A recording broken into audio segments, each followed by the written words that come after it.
नमस्कार भाइयों। आज की इस वीडियो में हम लोग अश्वगंधारिष्ट के फायदे जानेंगे। और ये जो अश्वगंधारिष्ट है ना, ये एक आयुर्वेदिक मेडिसिन है और ये प्राचीन ऋषि महर्षियों द्वारा बनाई हुई मेडिसिन है। अर्थात जो अपने प्राचीन वैज्ञानिक हुए हैं, जो अपने प्राचीन चिकित्सक हुए हैं, उनके द्वारा बनाई हुई ये मेडिसिन है। और उन्हीं के फार्मूला के आधार पर आज के जो आधुनिक आयुर्वेदिक फार्मेसियाँ हैं वो इस अश्वगंधारिष्ट को बनाती हैं। और ये अश्वगंधारिष्ट बहुत सहजता से, बहुत आसानी से आपको आपके नज़दीकी आयुर्वेदिक स्टोर पे उपलब्ध हो जाता है। तो वहाँ से आप इसको लेकर के इसका सेवन कर सकते हैं और इसका सेवन करके इसका लाभ उठा सकते हैं। और ये जो अश्वगंधारिष्ट है ना, ये स्त्री, पुरुष, बच्चे, वृद्ध सबके लिए लाभकारी है। तो स्त्री हो या पुरुष, बच्चे हो या वृद्ध, सभी लोग इसका सेवन कर सकते हैं और इसका सेवन करके लाभ उठा सकते हैं। तो अब बात करते हैं कि अश्वगंधारिष्ट के सेवन करके हम लोग अपने कौन कौन से बीमारी को ठीक कर सकते हैं, कौन कौन सा लाभ प्राप्त कर सकते हैं अश्वगंधारिष्ट का सेवन करके।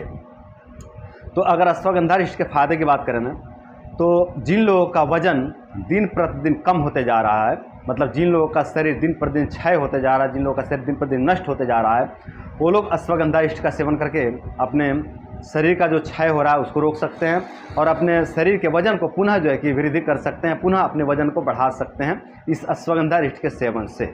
जो लोग शारीरिक या मानसिक रूप से हमेशा थका थका सा महसूस करते हैं, जो लोग शारीरिक तथा मानसिक रूप से बहुत कमज़ोर हो गए हैं, वो लोग अश्वगंधारिष्ट का सेवन करके अपने शारीरिक तथा मानसिक कमजोरी को दूर कर सकते हैं। और जो शरीर से या मन से बहुत थका थका सा महसूस कर रहे थे, उस थकान को ये लोग दूर कर सकते हैं अश्वगंधारिष्ट का सेवन करके। कमजोरी के कारण जिन लोगों के शरीर में हमेशा दर्द बना रहता है, कमजोरी के कारण जिन लोगों के हाथ पैर में दर्द बना रहता है, कमजोरी के कारण जिन लोगों के सर में दर्द बना रहता है, या फिर जिन लोगों के सर में बहुत कमजोरी से मालूम पड़ता है, जिनका लगता है कि इनमें मतलब इनके दिमाग में कुछ है ही नहीं, दिमाग बहुत हल्का हो गया है, बहुत कमज़ोर हो गया है, उसमें कोई भी हैप्पीनेस नहीं है, जिनको भी इस तरह की दिक्कत होती है ना, वो लोग अश्वगंधारिष्ट का सेवन कर सकते हैं और अश्वगंधारिष्ट का सेवन करके अपने इन समस्याओं को धीरे धीरे पूरी तरह से ख़त्म कर सकते हैं। जिन लोगों का याददाश्त शक्ति कमज़ोर हो गया है, मतलब जो लोग छोटे छोटे बातों को भूल जाते हैं, पढ़ाई लिखाई तो करते हैं लेकिन याद नहीं कर पाते हैं, पढ़ते और फिर जो कि भूल जाते हैं कि क्या पढ़ाई की, उनको याद ही नहीं रहता है। तो जिन लोगों को भी इस तरह की समस्या होती है ना कि पढ़ाई लिखाई में दिक्कत हो रही है, याद करने में दिक्कत हो रही है, या फिर कोई सामान कहीं रख दिया और भूल जा रहे हैं, उनको याद ही नहीं रहता है, जिनको भी इस तरह की समस्या होती है, वो लोग अश्वगंधारिष्ट का सेवन करके अपने याददाश्त शक्ति को बढ़ा सकते हैं। और जो उनको भूलने की समस्या है ना, जो छोटे छोटे बात भूल जाते हैं या फिर पढ़ाई लिखाई भूल जाते हैं, इन समस्याओं को पूरी तरह से ख़त्म कर सकते हैं इस अश्वगंधारिष्ट के सेवन से। जिन लोगों के शरीर में शुक्र धातु की कमी हो गई है, वे लोग अश्वगंधारिष्ट का सेवन करके अपने शरीर में शुक्र धातु की वृद्धि कर सकते हैं। और जिन लोगों का शुक्र धातु बहुत कमज़ोर हो गया है, बहुत दुर्बल हो गया, बहुत पतला हो गया है, पानी जैसा पतला हो गया है, वे लोग भी अश्वगंधारिष्ट का सेवन करके अपने शुक्र धातु को पुनः मजबूत बना सकते हैं, पुनः बलवान बना सकते हैं। ये अश्वगंधारिष्ट कब्ज के रोगियों के लिए भी बहुत लाभकारी औषधि है। तो जिन लोगों को कब्ज बना रहता है, जिनको कॉन्स्टिपेशन की समस्या रहती है, मतलब पेट ही साफ नहीं होता है और पूरे दिन जो है कि मल पड़ा रहता है पेट में, जिनको भी इस तरह की समस्या होती है, वे लोग इस अश्वगंधारिष्ट का सेवन कर सकते हैं और अश्वगंधारिष्ट का सेवन करके अपने कॉन्स्टिपेशन वाली समस्या को, अपने कब्ज वाली समस्या को धीरे धीरे पूरी तरह से ख़त्म कर सकते हैं। अश्वगंधारिष्ट के सेवन से जठराग्नि भी प्रज्वलित हो जाती है।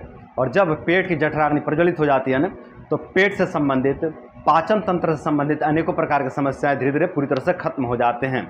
जैसे कि पेट में बहुत ज़्यादा गैस बनना, खाने का ठीक से पाचन न होना, खाया पिया शरीर में न लगना, पेट में बहुत ज़्यादा अनकंफर्टेबल महसूस होना, थोड़ा थोड़ा कॉन्स्टिपेशन रहना, थोड़ा चिपचिपा शौच होना, जिनको भी इस तरह की समस्या होती है ना, वे लोग इस अश्वगंधारिष्ट का सेवन कर सकते हैं और अश्वगंधारिष्ट का सेवन करके अपनी इन सभी समस्याओं को धीरे धीरे पूरी तरह से खत्म कर सकते हैं। तो ये थे अश्वगंधारिष्ट के कुछ फ़ायदे। अश्वगंधारिष्ट के और भी बहुत से फ़ायदे हैं, लेकिन आज की वीडियो में बस इतना ही। अब बात करते हैं कि अश्वगंधारिष्ट का सेवन विधि क्या होना चाहिए। तो अगर सेवन विधि की बात करें ना, तो वैसे तो अलग अलग रोग दोष में अलग अलग बल वालों को अलग अलग औषधियों के साथ में तथा अलग अलग मात्रा में अश्वगंधारिष्ट का सेवन कराया जाता है।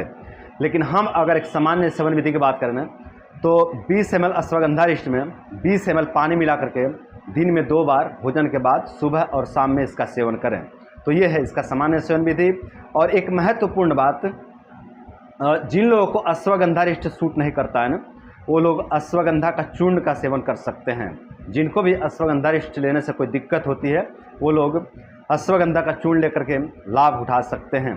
और दूसरी बात कि जो लोग अश्वगंधारिष्ट के सेवन के दौरान या फिर अश्वगंधा चूर्ण के सेवन के दौरान ब्रह्मचर्य व्रत का पालन करते हैं ना, उनको 2 गुना ज़्यादा लाभ देखने को मिलता है।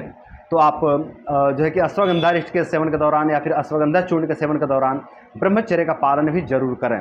तो ये था अश्वगंधारिष्ट के बारे में पूरी विस्तृत जानकारी।